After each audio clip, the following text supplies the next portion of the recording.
Bienvenue sur notre chaîne d'information Afrique 24 Info. Ici, vous avez le meilleur de l'information à temps et à l'heure. N'hésitez pas de vous abonner à la chaîne si cela n'est pas encore fait et surtout d'activer la cloche de notification pour ne pas manquer nos prochaines publications. On commence. Avant de commencer la vidéo, nous tenons à vous rappeler que les images utilisées dans toutes nos notes d'information sont à titre illustratoire. Nous vous invitons donc à rester poli et courtois dans l'espace commentaire au risque de voir votre commentaire tout simplement supprimé. Merci et bon visionnage à tous.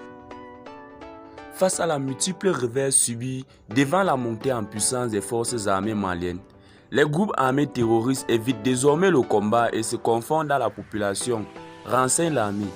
Les femmes de leur côté consolident les acquis opérationnels et enregistrent des victoires semaine après semaine. Ainsi, l'état-major général des armées relève que les femmes ont neutralisé une dizaine de terroristes dans la région de Bandiagara au cours d'une reconnaissance offensive le 24 mai 2022. Un pistolet mitrailleur, des fusils de chasse, 9 motos et une somme d'argent ont été récupérés à la suite de ces opérations dans les zones de Dialasogo et Diamwell, respectivement situées à 38 et à 40 km à l'ouest de Bankas, précise le communiqué de l'armée publié mardi 24 mai 2022. Dans la région de Tombouctou, l'armée annonce l'interpellation de l'auteur d'un assassinat à Acharem.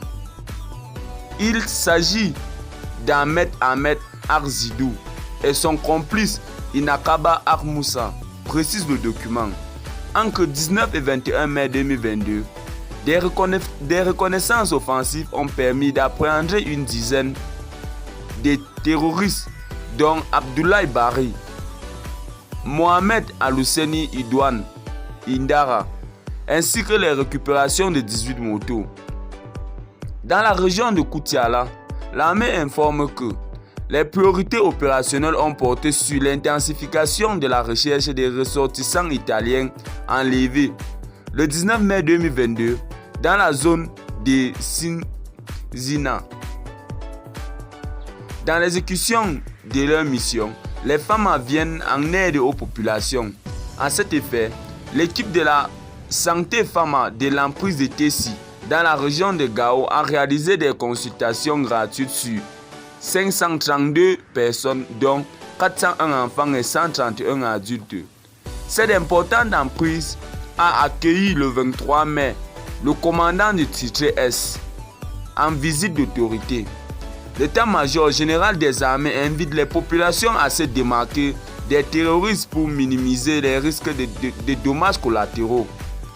Selon les informations de la hiérarchie militaire, les dernières actions confirment l'enrôlement, la formation et l'emploi des enfants soldats par les groupes armés terroristes. Eh bien les amis, c'est ici que nos blocs d'informations s'achèvent. N'hésitez pas à vous abonner à la chaîne si cela n'est pas encore fait et surtout d'activer la cloche de notification pour ne plus manquer nos prochaines publications.